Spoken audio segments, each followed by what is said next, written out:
Smartphones have come a long way. It feels like just yesterday we were impressed by phones with home buttons and 8-megapixel cameras. Now, we've got 200-megapixel sensors, AI-enhanced photography, and processors so powerful they could probably run a space station. 2025 is shaping up to be an incredible year for smartphones, with brands doubling down on innovation, performance, and, of course, pricing strategies that make our wallets weep for mercy. The reason you clicked on this video, though, isn't because of the yapping I just did. No, it's to find your next best smartphone. Whether it be for a family or yourself, you are looking for the best of the best this April. So we're breaking down the best smartphones so far in 2025, organized into categories that make sense. Because let's be real, not everyone wants to drop over $1,000 on a phone, and some of us just need a solid device that won't die after 3 hours of screen time. Oh, and before we start, remember that we're giving away a brand new iPhone 16 when we hit 10,000 subscribers. So if you like free stuff, and let's be honest, you do, hit that subscribe button, like the video, and drop a comment below telling us which of these phones you choose. Alright, let's get into it. At the top of the phone food chain, we have Flagships.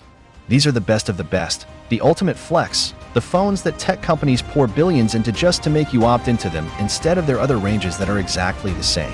Will you buy it anyway? Probably, right? Anyway, the first phone in this category is the Samsung Galaxy S series. This year, the S25 Ultra has always been the everything phone. You want the best display? Check. The best cameras? Check. An S Pen you'll pretend to use but actually forget exists? Also check.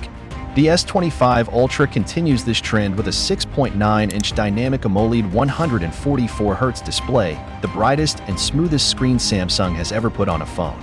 It's faster than ever with the Snapdragon 8 Elite chip, specially designed for it through a collaboration between Samsung and Snapdragon, and it's proving its worthiness every day with performance even better than our pal iPhone. The real showstopper, though, is the 200-megapixel main camera, which has improved low-light performance, AI-powered enhancements that are actually helpful, and zooms so powerful you can probably read street signs from a different country. It also introduces AI-enhanced call filtering, because Samsung understands that scam calls are just part of life now. But of course, there are downsides. But the only downside I can think of is that the phone is huge, and if you have small hands, you will drop it at least once a day. And then there's the price as well. Starting at $1,299, this thing costs more than some laptops. But hey, if you want the best, this is it. Apple is back with another slightly better iPhone, and this time, they've finally made some real changes, so I think. The iPhone 16 Pro Max brings a 6.9-inch OLED promotion display, making it the biggest iPhone ever. It's powered by the A18 Pro chip, which is so fast that no app will ever challenge it, but mostly it just makes scrolling Instagram even smoother. The biggest upgrade this year? The camera system. Apple has introduced a periscope telephoto lens with 5x optical zoom, meaning you can finally take decent zoom shots without them looking like a Minecraft screenshot. Other upgrades include a slightly larger battery, a titanium build, which actually isn't even new but anyway, and iOS 18's AI-enhanced Siri, which Apple promises will be actually useful this time. We'll see which time they speak of, because so far, so bad. Of course, it's still an iPhone, so it comes with the usual Apple tax with the starting price of $1,199. But if you go for the 1TB model, you're looking at $1,699 or more. At that point, it's less of a phone and more of an investment. But that's not all Apple had to offer. They also unveiled their regular iPhones with the new iPhone 16 coming out with refined retro look, giving 2019 iPhone 11 vibes, but prettier and sort of cleaner in a sense. It's powered by the A18 chip, another beast of Apple's leading chipsets, that is until Samsung decided to lock in. Anyway, it's a really good chip irregardless, and the regular 16s also receive the renowned action button we all know and sort of love. It gets the Apple Intelligence Apple promised us in September but only delivered in Jan, and even then, it still has many bugs.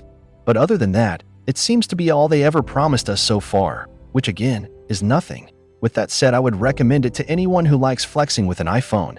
But moreover, for the ecosystem integration Apple has built, once you're in, there's no exit for you. The only major downside to this phone is at the price of $799, you still get a 60Hz display, which is very behind for this day and age, to be honest. Next though, we have Xiaomi. Doesn't just make phones. They make camera beasts that also happen to have calling functionality. The Xiaomi 15 Ultra is all about the camera, hacking a 1-inch 50MP Sony sensor, which means it can capture more light, more detail, and more of your pores than you ever wanted to see. The 120W charging is another huge selling point. This thing goes from 0% to 100% in about 15 minutes. That's right, you can charge it while brushing your teeth and it'll be good for the whole day. The only real issue? It's not widely available in every country, so importing might be necessary. But if you want a solid camera in 2025, this is it. But other than a solid camera, I still wouldn't say the best though. You get everything every Android user gets, so this phone is hard to recommend just because I don't feel like they have established themselves as a brand yet, because there isn't much they are doing that Oppo or other brands aren't. Up next, the Pixel 9 lineup. And as usual, Google is betting everything on AI. Now we know where Apple got this trait from. The camera system is fantastic, the voice assistant is smarter than ever, and it can even summarize your text messages for you. That means you'll never have to read another LOL from your group chat again in the Photos app. You get Gemini and Circle to search as well as cleanup, where you can remove certain objects and people from the photo as well as control the different noises found in the video.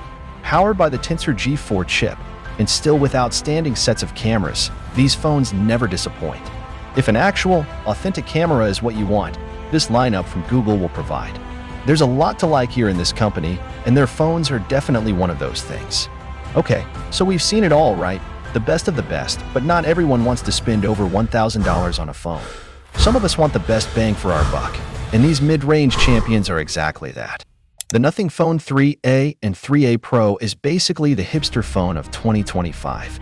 It has a transparent back, customizable LED glyph lights, and a clean software experience that feels like a Pixel but cooler. And as a brand have made huge efforts to build a community and set themselves apart in the smartphone world. It's powered by the Snapdragon 7's Gen 3, which is okay for the price you pay, has a 120Hz AMOLED display, and fast charging. All for just $549 for the 3A Pro and $349 for the regular 3A. The only real downside is that the cameras on the 3A are good, but not great. Still, if you want something unique without breaking the bank, this is the one.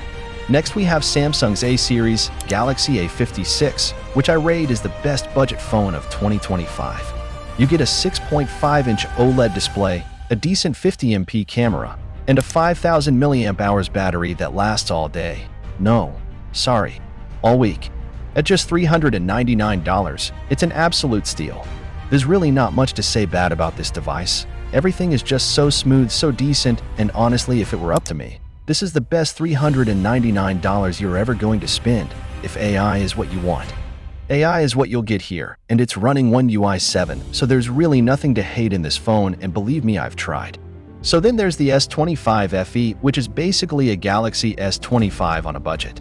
It keeps a great display, solid cameras, and a powerful chip, but for $699 instead of $1,200.